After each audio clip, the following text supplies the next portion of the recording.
Assalamualaikum warahmatullahi wabarakatuh. Perkenalkan, nama saya Anggreni Saputri, 118250045. Di sini saya akan menjelaskan limbah B3 khususnya limbah rokok. Dengan judul, Rokokmu Membunuhmu. Kenapa sih limbah rokok itu termasuk ke dalam limbah B3? Ada yang pernah kepikiran nggak?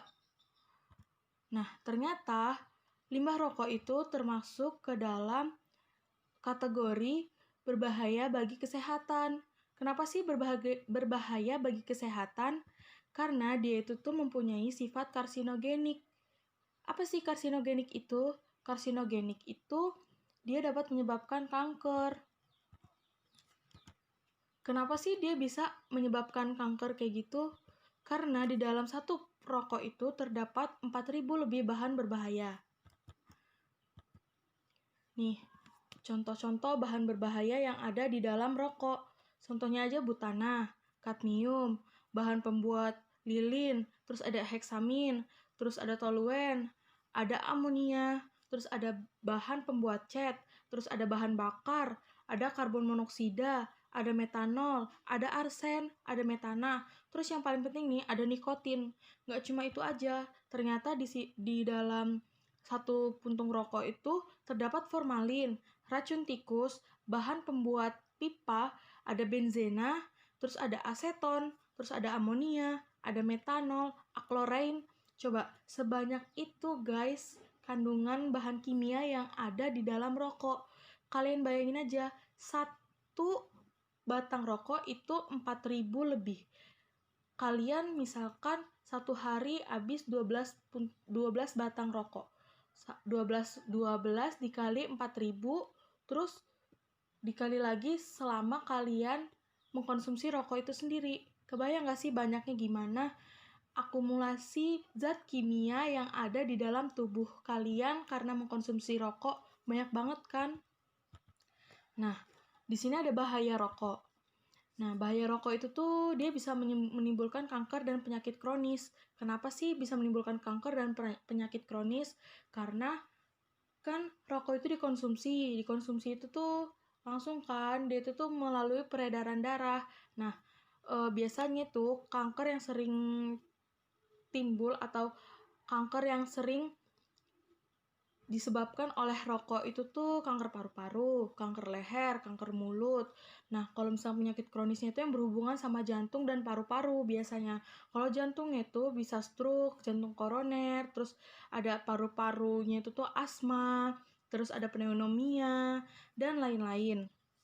Terus juga, rokok itu bisa menyebabkan impoten. Tadi kan udah bahas nih, bahaya dari rokok itu sendiri. Nah, kita bahas lagi nih tentang limbah rokok itu sendiri. Kenapa sih limbah rokok ini bahaya bagi kesehatan?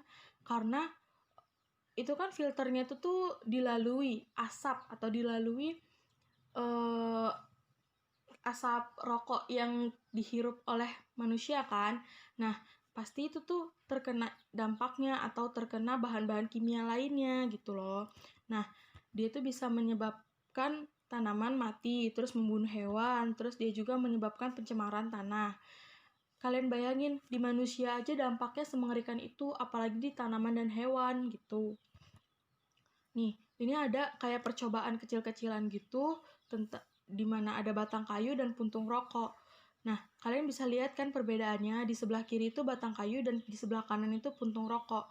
Di bagian puntung rokok, daerah sekitarnya itu tuh jarang ditanami tanaman. Hal ini dikarenakan bahan kimia yang ada di dalam puntung rokok itu menyerap ke tanah. Nah, tanah kan udah menyerap bahan kimia nih. Tanah kan sebagai salah satu tempat buat tumbuhan hidup. Nah, karena nutrisi yang di tanah itu tuh tercemar oleh bahan kimia, akibatnya tumbuhan itu terhambat proses pertumbuhannya. Pengelolaan limbah puntung rokok di negara maju itu biasanya digunakan sebagai tambahan agregat aspal atau beton. Terus juga biasanya itu didaur ulang menjadi asbak, bantalan KA, dan rak plastik. Terus juga bisa dijadi campuran batu bata. Terus juga kan banyak nih bahan kimia yang terkandung di dalam puntung rokok itu sendiri. Nah, biasanya itu tuh di negara Cina itu tuh diambil dan untuk melindungi pipa-pipa baja agar tidak berkarat gitu. Terus yang terakhir itu dibuat karya seni bernilai tinggi. Semuanya itu melalui proses sterilisasi terlebih dahulu. Nah, kalian udah tahu kan banyaknya dampak yang ditimbulkan bagi rokok itu tuh untuk kesehatan.